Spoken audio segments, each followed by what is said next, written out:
Assalamualaikum warahmatullahi wabarakatuh. Innal hamdalillah nahmaduhu wa nasta'inuhu wa nastaghfiruh wa nasta'inu wa natubu ilayhi wa na'udzu billahi min shururi anfusina wa sayyi'ati a'malina. May yahdihillahu fala mudilla lahu wa may yudlil fala hadiya lahu. Wa nashhadu an la ilaha illallah wahdahu la syarika lahu wa nashhadu anna Muhammadan abduhu wa rasuluhu la nabiyya ba'dahu. Allahumma shalli wa sallim wa barik ala nabiyyina wa habibina wa qurrati a'yunina Muhammadin sallallahu alaihi wasallam wa ala alihi wa sahbihi. Yaqul sallallahu alaihi wasallam, man ra'a minkum munkaran falyughayyirhu bi yadihi wa in lam yastati' fa bi lisanihi wa in lam yastati' fa bi qalbihi wa dzalika ad'aful iman atau kama qala sallallahu alaihi wasallam. Pertama, mari kita berusaha bersungguh-sungguh bersyukur kepada Allah Subhanahu wa taala. Kita komunitas muslim pada diri kita semestinya satu sisi ada ketegasan, sisi yang lain adalah kelembutan. Karena orang-orang yang dipilih oleh Allah Subhanahu wa taala untuk berjihad di jalan Allah, di antara sifat mereka adalah azillatin 'alal mu'minin a'izzatin 'alal kafirin. Mereka bersikap lembut terhadap orang-orang mukmin dan bersikap keras terhadap orang-orang kafir. Dalam mukadimah tadi saya sampaikan hadis yang mananya siapa di antara kalian melihat kemungkaran maka supaya dirubah dengan tangannya, maka apabila tidak bisa dengan lisannya, dan bila tidak bisa maka dengan hatinya, yang dengan demikian itu adalah selemah-lemah iman. Kita yang perlu kita cermati adalah kemungkaran yang cukup besar sekarang ini apa dan bagaimana merubahnya. Berangkat dari perjalanan munculnya Islam, sebelum Nabi kita Muhammad SAW datang, maka suasananya adalah serba jahiliyah. Pengertian jahiliyah adalah al-jahlu billah wa bi rusul wa bi syara'i'in. Maksud daripada bodoh itu adalah tidak mengenal Allah, tidak mengenal Rasul-Rasul, dan tidak mengenal syariat. Itu bodoh. Pinternya apapun orang dalam urusan keduniaan, tapi kalau tidak tahu sholat baru bodoh. Pinternya apapun orang dalam urusan dunia tidak tahu dakwah, ya jahil. Pinternya apapun orang dalam urusan dunia tidak tahu jihad, ya jahil. Pinternya apapun orang dalam urusan dunia tapi tidak tahu kewajiban iqamatul syariah, iqamatul khilafah, ya jahil dalam pengertian tertentu. Maka sebelum pada zaman Nabi kita Muhammad SAW, masanya masa jahiliyah, orang tidak mengenal Allah dengan benar, tidak mengenal nabi-nabi dengan benar, dan tidak mengenal syariah. Kemudian datang masa Nabi kita Muhammad SAW. Artinya ketika masa itu masa jahiliyah, semuanya mungkar. Ibarat semuanya atau pada umumnya mungkar, buruk. Sedangkan buruk itu berisiko. Baik, sesuatu yang baik berdampak baik, sesuatu yang buruk tidak berdampak buruk, dunia maupun akhirat. Setelah kedatangan Islam, Islam itulah siapa yang ikut baik. Bagaimana kita sudah sama-sama maklum, Nabi kita Muhammad SAW mendakwahkannya dalam masa awalnya 13 tahun di Makkah. 13 tahun di Makkah.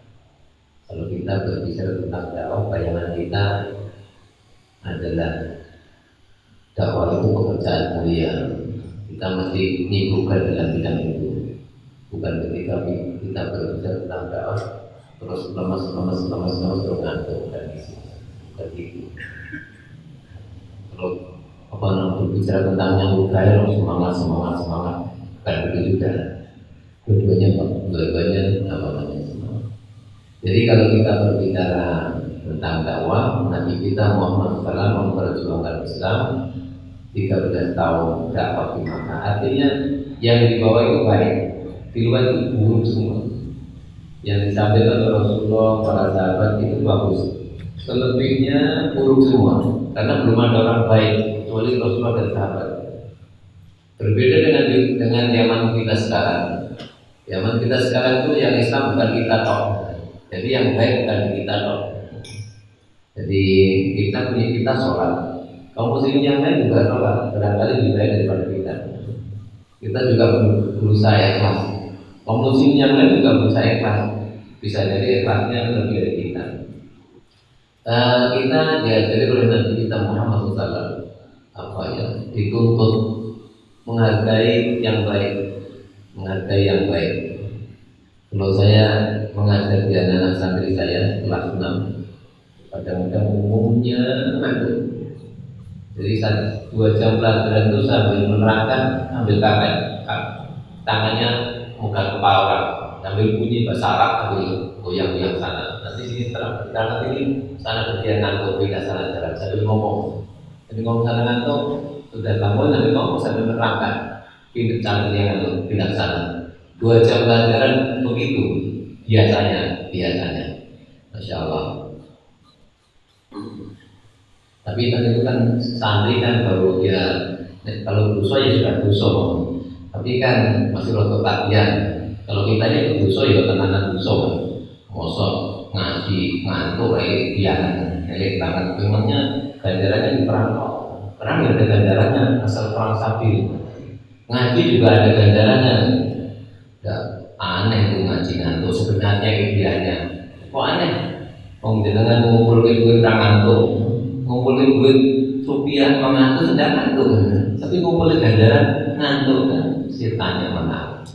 Kembali kepada waktu kita. Jadi kalau pada zaman Nabi, yang baik itu terkumpul di komunitas Rasulullah dan para sahabat. Di luar itu buruk semua. Lalu kita ini, zaman kita ini, yang baik tercecer di mana-mana. Sana ada orang Islam berarti ada baik. Sana ada ulama berarti sana ada baik. Sana ada komunitas muslim berarti sana ada baik. Tercecer di mana-mana. Nah, kita dituntut mampu menghargai berdasarkan sebuah hadis. La tahqiranna minal ma'rufi syai'an walau antal akhaka biwadin tolikin.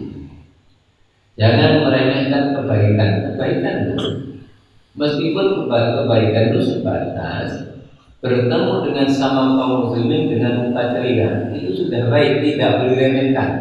Segitu saja tidak boleh diremehkan, apalagi bangun masjid, lebih tidak boleh diremehkan, apalagi bangun harakah, tidak boleh diremehkan, apalagi bangun harakah jihadiyah, lebih tidak boleh diremehkan. La tahqiranna minal ma'rufi syai'an walau antal akhaka biwadin tolikin. Sebab baik tadi kalau dikumpulkan nanti jadi tiket masuk surga. Maka kebaikan diri kita sedikit pun jangan sampai kita meremehkan. Kebaikan di kaum muslimin sedikit pun jangan sampai kita meremehkan. Bahkan sesuatu yang menempel di orang kafir, kita bisa mengambil manfaatnya, dimanfaatkan. Sebagaimana kaum muslimin mengambil manfaat tinggalnya di Ethiopia, ada manfaatnya ambil, pada Ethiopia kafir. Rasulullah hidupnya bersama Abu Thalib dan Bani Hashim, padahal Bani Hashim dan Abu Thalib kafir. Tapi di situ ada manfaat untuk Islam dan untuk dakwah. Ambil. La tahqirunna minal ma'rufi syai'an walau an talqa akhaka bi wajhin tariqin. Kebaikan sedikit-sedikit kumpulkan, itulah tiket masuk surga. Kalau dengan kerja rupiah kumpulkan, itulah lama-lama jadi motor. Lama-lama kamu agak jarang ujung-ujung langsung terjarah. Rupiah motor. Kumpulkan lagi lama-lama rumah dan lain-lain. La tahqirunna minal ma'rufi syai'an walau an talqa akhaka. Kembali pada waktu kita. Kemudian pada zaman Nabi, kemudian 13 tahun kemudian muncullah embrio Daulatul Nubuwah, negerinya Rasulullah di Madinah. Sampai sekian lama, kemudian sampai kepada masa Khulafaur Rasyidin. Sampai kepada masa Khulafaur Rasyidin, berikutnya berubah menjadi masa khilafah Bani Umayyah. Berikutnya lagi khilafah Bani Abbasiyah. Nah, setelah itu muncul dua wilayah negeri-negeri Muslim, imarah-imarah Islamiyah, di mana-mana muncul negeri-negeri Muslim. Memang idealnya khalifah itu satu, pemimpin itu satu. Kalau mungkin, lah bagaimana kalau negerinya itu luas banget? Nah, kemudian akhirnya sampai kepada tingkat masa khilafah Utsmaniyah, kemudian bubarlah khilafah Islamiyah pada tahun 1924. Setelah itu tidak ada lagi otoritas Islam. Muncul jamaah untuk mengembalikan. Nah sekarang, tentang munculnya jamaah atau organisasi Islam, sekurang-kurangnya kaum muslimin terbagi menjadi dua. Pandangannya sekurang-kurangnya. Yang satu berpandangan wajib. Kenapa? Dalam hadis safar 3 orang saja wajib berkepemimpinan, apalagi lama. Kemudian dalam satu makna hadis 3 orang berada suatu tempat saja lazim mengangkat satu pemimpin, apalagi ini di suatu tempat berlama-lama. Akhirnya satu berpandangan berjamaah itu sampai bertingkat wajib. Untuk kembali kepada memunculkan Daulah Islamiyah lagi, kemudian sampai bertingkat memunculkan khilafah Islamiyah lagi. Tapi sebagian kaum muslimin karena berkelompok-kelompok itu dipandangnya membuat fanatik, sehingga kalau bukan kelompoknya tidak dicintainya. Akhirnya muncul istilah tahadzub, tafarruq, hizbiyah. Akhirnya bilang berkelompok itu haram atau berorganisasi haram. Itulah kenyataan kaum muslimin. Tapi kita berangkat dari bahwa berjamaah berkelompok itu lazim atau wajib, berangkat dari itu. Nah kalau berkelompok saja boleh, karena berkelompok Islam sana program Islam. Apalagi nanti kalau masing-masing meningkat, sana ada daulah Islamnya, sana ada daulah Islamnya, otomatis lebih boleh. Dan berkelompok saja boleh, apalagi berdaulat, berdaulat, otomatis kan lebih baik, lebih boleh. Loh kenapa belum satu? Karena belum memungkinkan satu. Meskipun tujuan ideal akhirnya adalah satu. Wallahu ta'ala. Itu seperti pengantar untuk kita mencermati akidah dan manhaj. Poin yang ke-38. Setiap orang yang beriman jika melihat kemungkaran wajib mencegah semampunya. Nah sekarang kondisi nyatanya itu adalah kemungkaran berwujud daulah berbagai macam negara-negara. Itulah kemungkaran yang nyata. Nah di sini pula kaum muslimin ingin merubahnya beda-beda. Yang satu merubahnya dari luar, yang satu merubahnya masuk. Ini kalau pandangan pandangan Dr. Solak Sobi, ini min atali tabdil, metode merubah kemungkaran yang berbeda-beda. Yang merubah kemungkaran itu termasuk mawalul ijtihad, urusan ijtihad. Nah kalau urusan ijtihad otomatis kadang-kadang ijtihad ulama A kadang-kadang berbeda dengan ijtihad ulama B. Demikian juga ulama-ulama dalam berijtihad untuk merubah kemungkaran yang wujudnya adalah negara-negara kebangsaan di seluruh dunia Islam. Sudah negaranya negara kebangsaan, landasannya bukan syariat, jajaran kepemimpinannya belum tentu sesuai dengan kriteria yang dituntut oleh syariat. Inilah kemungkaran yang cukup dahsyat. Nah, kemudian kaum muslimin dalam memilih cara untuk merubahnya, ada yang masuk di dalamnya, ada yang dari luar. Itu bagian daripada urusan min mawalidil istihad, urusan istihad. Kita lihat hadisnya, man ra'a minkum munkaran falyughayyirhu bi yadihi wa in lam yastati' fa bi lisanihi. Mari kita cermati yang kita baca itu hadis. Sambung tidak sambung disambung-sambungkan. Misalnya pesan Nabi, pesan orang tua saja harus sambung. Itu pesan Nabi. Tidak sambung disambung-sambungkan. Tidak sambung juga. Apa yang error di kita ini? Kalau tidak sambung juga ini, apa namanya, errornya apa ini? Errornya hatinya, pikirannya, atau salah sekolah yang mandul kalah. Kalau salah sekolah ya kita berubah sekarang. Karena kan konsepnya kan ittaqillah haitsu ma kunta wa atbi sayyi'atan al-hasanata tamquha wa khaliqin nasa bi khuluqin hasanah. Ini konsep dasar. Di mana-mana saja kita berusaha bertakwa. Bertakwa itu takut kepada Allah, berusaha taat kepada Allah, berusaha ingat Allah, ya berusaha melaksanakan perintah Allah. Ya Allah. Kita ini kalau kuat-kuat disebut Allah sudah merinding kabeh. Kalau kuat merinding kabeh. Tapi rumitnya kalau tidak cerita bodoran malah belum merinding mengkiri, tapi senang. Kalau diajak berbicara syariat, berbicara apa namanya dakwah, berbicara mengingat Allah, lempem. Kan ada error. Jangan-jangan. Kembali pada waktu kita. Ini kita baca hadis. Man ra'a minkum munkaran, siapa yang lihat kemungkaran. Kemungkaran itu sejak tumbangnya khilafah Islamnya, semua negara kebangsaan itu mungkar. Nah kalau ya memang mampu kita, bakat kita, jangan-jangan mana senang kita lihat kemungkaran yang mira-mira itu tak boleh kabeh. Itu pena. Meskipun maksud saya pena kadang-kadang campur emosi. Rumitnya kalau kerja tanpa emosi kan tidak ketan-ketan, tidak menang-menang maksudnya.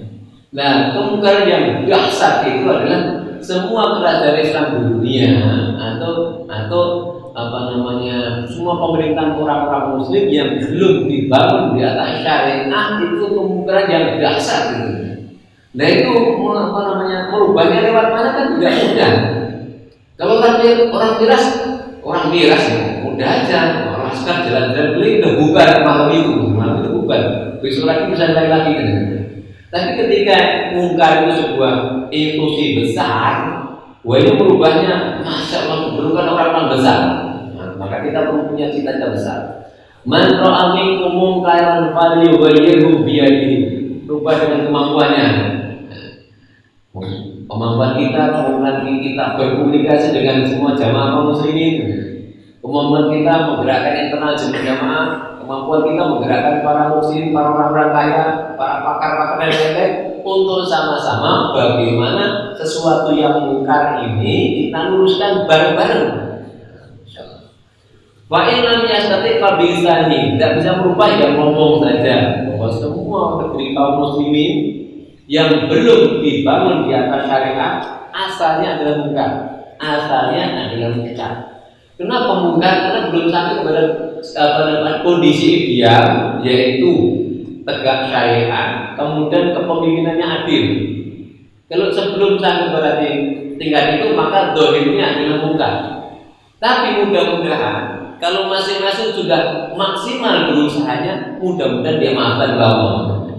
Jadi ada negara tertentu, masyarakat tertentu sudah sesungguh-sungguhnya berusaha menegakkan syariat, menegakkan Islam, tapi mampunya sampai tingkat itu, dan mudah-mudahan kekurangannya diampunkan oleh Allah Subhanahu wa taala. Tapi dohiriyah selama syariat belum tegak, selama kepemimpinannya belum sesuai dengan kriteria diperadakan oleh syariat, itu masih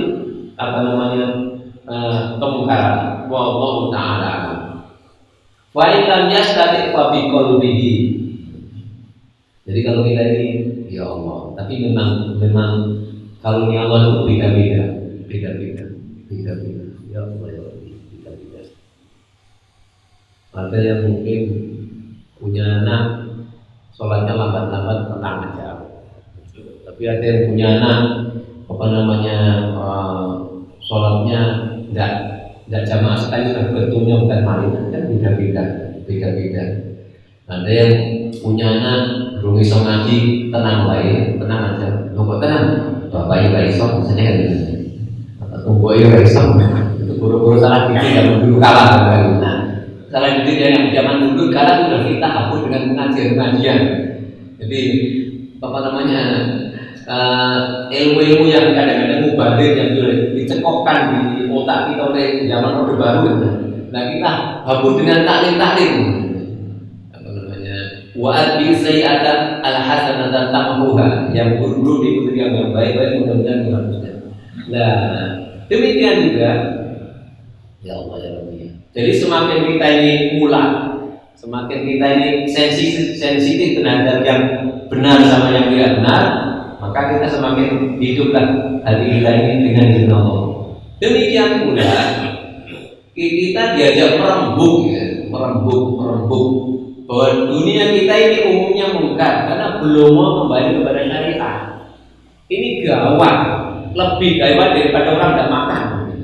Orang tidak makan paling-paling mati selesai. Nah, kalau yang tidak makan mati selesai, orang baik pasti selesai masuk surga selesai. Tapi kalau orang itu tidak menegakkan syariat, ancamannya kan mati masuk neraka. Nah, kita ditontonkan oleh Allah suasana begitu mentelas dan tidak mudah, itu gimana? Jadi lingkungan kita ini kondisi nyatanya, dohirnya adalah orang-orang yang belum mau menegakkan syariat. Ini membahayakan mereka dan membahayakan anak cucu. Sebab kalau dengan sengaja tidak kembali kepada syariat kan dosa. Kalau dosa kan diancam neraka, kalau dibilang. Nah, jadi kita mesti gimana sensitif terhadap sesuatu yang mungkar. Nah, soalnya itu berkaitan dengan kualitas kita masing-masing. Siapa melihat kemungkaran maka supaya dirubah dengan tangannya, terlebih kemampuan. Kalau tidak bisa, maka dengan lisannya ngomong. Kondisi kita sebelum kembali kepada syariat itu tidak bagus. Siapapun memimpin negeri kita ini, kalau belum mau kembali kepada syariat Allah, kita harus yakin seyakin-yakinnya itu tidak bagus. Itu tidak bagus dan membahayakan dirinya dan bangsanya dan umatnya dan rakyatnya. Kita harus yakin seyakin-yakinnya ngomong cara kembali karena mampunya ngomong. Fa in lam yastati' fa bi qalbihi. Kalau belum mampu ngomong, kita prihatin kok turun, prihatin. Kecuali kalau memang untuk tidurnya mandul kaki itu memang kepepet, bukan kepepet. Kalau takdirkan tidur, orang takut mau tidur itu istimewa. Orang takut tidur itu istimewa. Nah, orang merdeka gini turun, nggak istimewa, istimewanya lain. Kalau ahli kafi dalam kalau bahasa kita adalah the most wanted person, orang yang sangat diburu oleh kerajaan waktu itu, bersembunyi di gua bisa tertidur itu istimewa. Istimewanya apa? Dalam kondisi bahaya tertidur itu istimewa. Bahaya mengancam dirinya. Tapi ngaji dulu ya istimewa anehnya. Anehnya istimewa. Masya Allah. Setan itu berdasarkan Quran, inna kaida syaitani kana dhaifan. Tipu daya setan itu lemah. Mau menipu, menguasai hati kita tetap dia lemah. Mau menguasai otak kita tetap dia lemah. Menguasai mata kita tetap dia lemah. Wadinya kita lebih lemah gawat. Kalau kita lebih kuat daripada setan kan tenang. Insyaallah. Ya, tapi tadi kembali. La tahkirun minal ma'ruf syai'an wa anta wa anta berjin. Karena saya meremehkan yang baik-baik. Apa yang baik? Datang kemari ini baik. Semangat itu baik. Ngaji sambil tekuk itu baik ngajinya, yang tidak baik tekuk-tekuknya. Jadi yang kita hargai kehadirannya, yang kita perlu benahi ngantuknya, yang kita hargai semangatnya, semangat dari rumah sampai sini, semangat dari rumah sampai pintu salam, dari rumah sampai pintu. Nah kemudian ketika masuk dalam gini duduk kemudian rodo ngantuknya itu yang perlu dikritisi. Kenapa? Kalau kita ajak membicarakan tentang masalah umat yang gawat mau masuk neraka, loh kok membicarakan orang tentang masuk neraka sambil tidur kan gawat itu. Masya Allah, ya Allah, benar gawat ini. Kita cerita, ya Allah, sampai ada kata-kata menarik, ajib tuh. Saya heran dengan apa? Dengan orang memburu surga kok turu, ya suatu turu. Padahal surganya kan dahsyat. Surga itu kan dahsyat. Ya duit turu. Rong dino mengi. Memburu kan 2 hari 2 malam ndak tidur. Pas memburu sholat malam tidur. Soalnya kita mesti tingkatkan keikhlasan dan tawakal kepada Allah. Saya pernah punya pengalaman barangkali mungkin kita ikhlas, tapi salah pikir, salah kalkulasi. Sekian tahun yang lalu diajak umroh, mau saya diajak umroh. Lah umroh berangkatnya dari Adi Sumarmo sampai pagi-pagi jam 7.08, sampainya Madinah jam 2 atau jam 3 malam gitu. Nah mungkin ikhlas mungkin mana ikhlas iman sama dia juga ikhlas mungkin. Insya Allah dari rumah sampai sini ikhlas, urusan kalah urusan lain, tapi ikhlas insya Allah ikhlas. Kenapa masuk orang dan mau blunder ke Maniman? Kenapa ikhlas? Maniman udah ikhlas aja. Kok ikhlas kenapa? Maniman udah ikhlas, Maniman blunder jadi ikhlas. Jadi Adi Sumarno naik pesawat terbang, lupa pesawatnya apa, sampai Madinah, pikiran saya ala Indonesia, ala kita ini. Nek kesel mau tidur, kalau capek mau ngaji terus aja. Mau dungo kesel ya leren sih. Nah, kayak itu kan salah satu cara. Cara yang lain kan nggak usah leren, tawakal kepada Allah, nanti Allah kan kasih kekuatan kan gitu. Nah itu lupa yang cara kedua lupa. Cara yang kedua itu lupa. Lah akhirnya saya pakai cara pertama. Lah temanku kan muksinin, namanya orang sudah biasa umroh, biasa dipanggil oleh Allah umroh itu istimewa apa? Kan kita tidak boleh meremehkan kebaikan gitu. Ini juga biasa ditaklim sudah istimewa, kok istimewa? Kan tidak boleh meremehkan kebaikan. Itu juga guyu misalnya istimewa, sudah apa kan? Kan tidak boleh meremehkan kebaikan.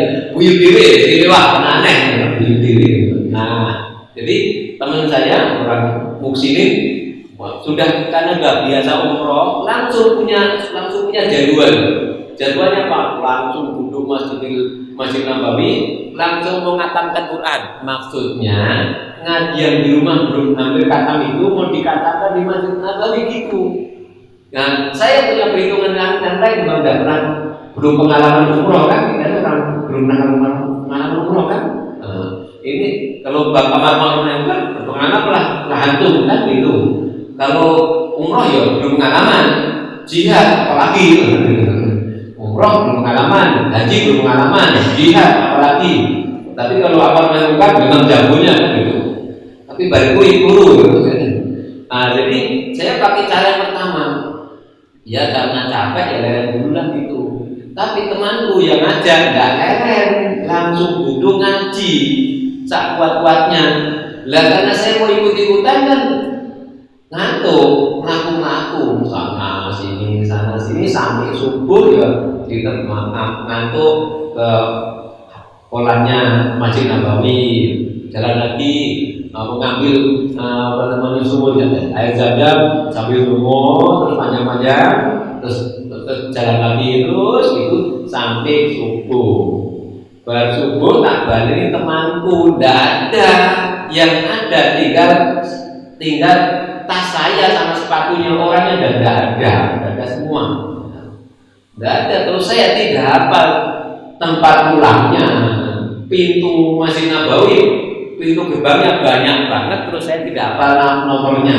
Mau keluar nanti bablasan belaso, mau masuk terus ya gimana kan gitu. Padahal pikir saya kan bisa dikit-dikit bahasa Arab tak kanggu, bahasa Inggris juga kanggu, bahasa Persia nggak kanggu, akhirnya bahasa Jawa untuk kanggu. Ada orang Semarang tak tanyain hotel ini mana, nggak ngerti. Tanya orang Bangladesh bahasa Inggris di hotel ini mana, nggak tahu juga. Akhirnya tanya orang Sragen gitu, oh sana ketemu.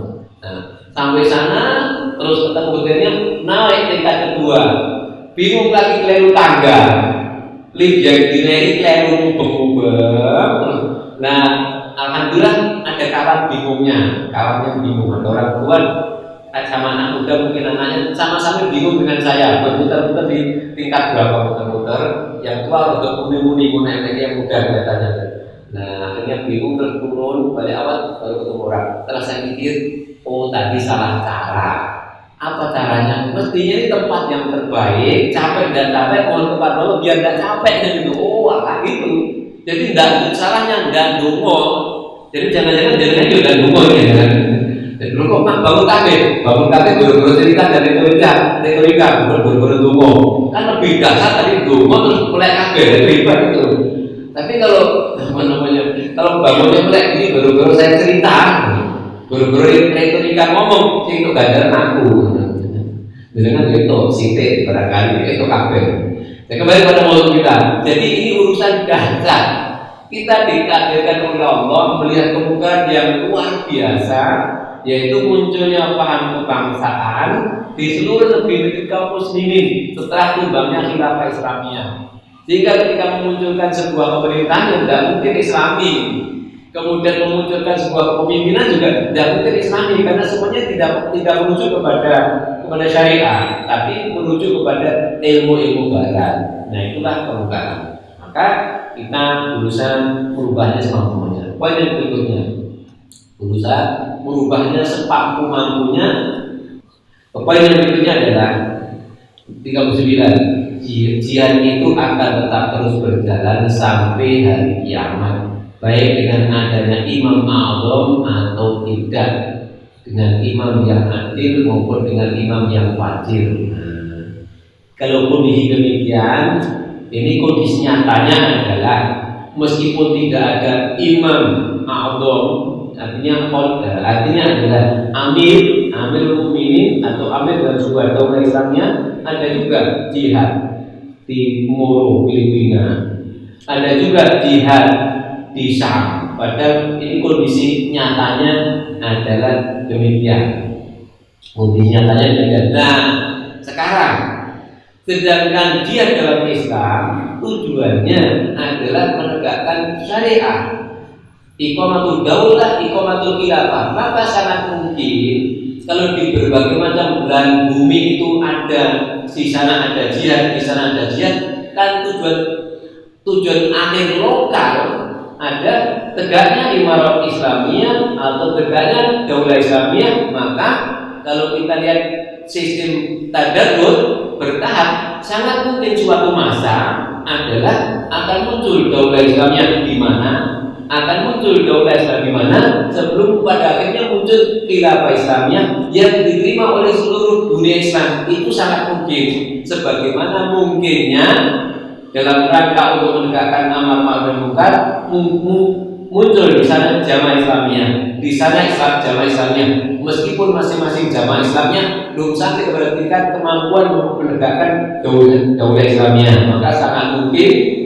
kalau kemarin kaum muslimin menerimanya sebagai sebuah realita, yaitu wujudnya jamaah kaum muslimin atau ta'addudul jamaah, maka sangat mungkin suatu masa nanti akan sampai tetap kepada tahap yang lebih dari itu, yaitu ta'addudud daulah al-Islamiyah, munculnya berbilang-bilang daulah Islamiyah di berbagai macam wilayah muslim yang barangkali berjauhan. Dan sangat mungkin pula ketika berdekatan bergabung jadi satu. Sangat penting pula ketika agak banyak bertiga bergabung dan selanjutnya. Wallahu a'lam bishawab. Tapi kadang-kadang kaum muslimin maunya langsung loncat kepada ideal, langsung muncul sebuah daulah Islamiyah, langsung diterapkanlah hadis-hadis yang berkaitan dengan pemimpin itu harus satu. Maka kalau dua jadi haram, maka yang keduanya adalah diperangi karena haram. Nah, persoalannya adalah ketika belum memunculkan sebuah daulah Islamiyah tidak haram berjamaah. Ketika baru muncul kok malah menjadi haram, mestinya kan malah menjadi ini lebih baik. Karena yang tadinya jamaah Islamiyah tidak punya otoritas, tidak mampu menegakkan syariat, baru kemudian sampai menjadikan daulah mampu menegakkan syariat dan mempunyai amir yang eksis meskipun belum sampai pada tingkat ideal bersatunya umat Islam seluruh dunia, tapi di wilayah tertentu itu sudah paling ideal. Artinya, insya Allah, misalnya kaum muslimin di tempat tertentu punya masjid itu sudah bagus, punya pendidikan Islam sudah banyak bagus, punya wadah jamaah sudah bagus, apalagi punya tempat tertentu, wilayah tertentu di mana Islam bisa tegak dan ada pemimpin yang otomatis itu bagus dan ideal di tempat-tempat tertentu. Jadi kalau misalnya di Kaukasus sana ada imam Islamnya, itu ideal untuk lokal tertentu. Nanti sumpama tapi tidak jadi, di Bosnia sana ada imam Islamnya, itu ideal untuk syar'i kalau mampu. Nah, pada waktunya tidak kemudian muncullah sebuah khilafah Islamnya yang merangkum seluruh dua wilayah Islamnya, itulah ideal yang paling ideal barangkali. Wallahu a'lam bishawab. Statement poin yang yang 39 ini menunjukkan bahwa sangat mungkin di bulan bumi manapun juga di waktu-waktu tertentu ada jihad meskipun belum ada amirul mukmininnya atau belum ada, kalau dalam bahasa di sini imam a'zam. Imam a'zam itu nama kepemimpinannya dalam bahasa Arabnya adalah imamatul uzma, kepemimpinan yang tertinggi. Kalau bahasa Ibnu Khaldun, kalau tidak salah baca, adalah riasatul hukumah al-islamiyah al-a'la, kepemimpinan pemerintahan Islam yang paling tinggi. Itulah khalifah. Ini untuk memilahkan, sebab dalam Islam itu serba kepemimpinan. Dalam Islam itu serba berjamaah.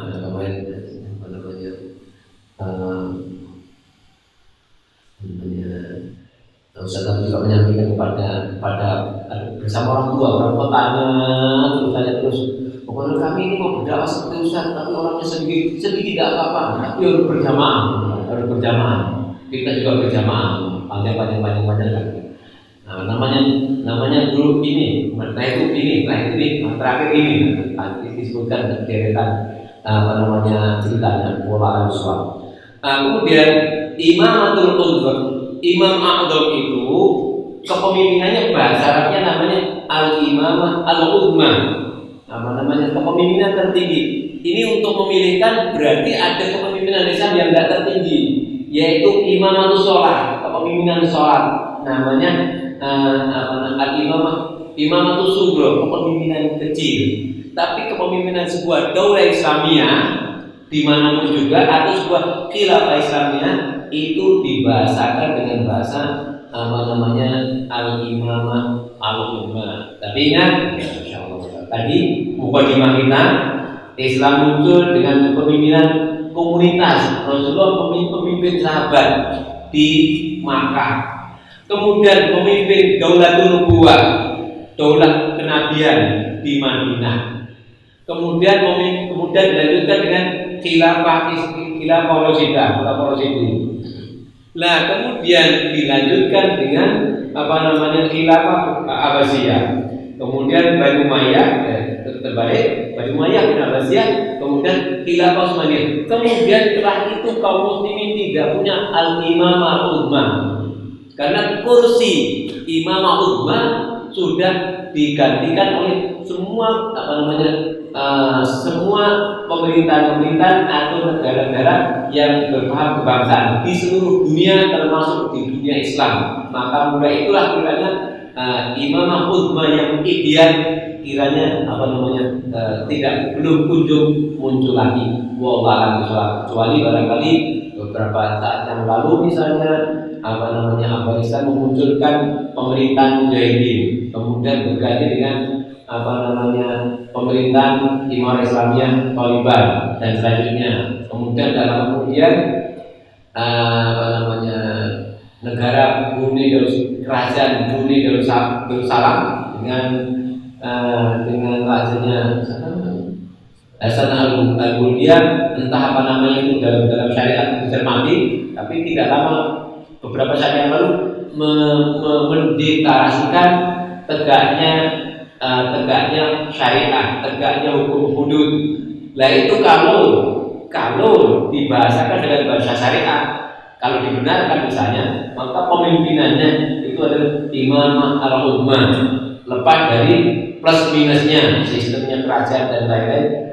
Tapi dibandingkan dengan berbagai macam pemerintahan dunia muslim pada umumnya, sangat mungkin ada ada plus minusnya. Berangkat dari la tahqirunna minal ma'rufi syai'an walau an talqa akhaka bi wajhin thaliqin. Demikian ringkasnya adalah bahwa memberantas atau merubah kemungkaran menuju kepada yang baik adalah hukumnya wajib dan dilakukan dengan sepenuh kemampuan dengan mempertimbangkan maslahat. Dan juga poin yang kedua adalah adanya jihad adalah sesuatu yang masyru', baik ketika pemimpin tertinggi dalam dunia Islam itu ada maupun tidak ada.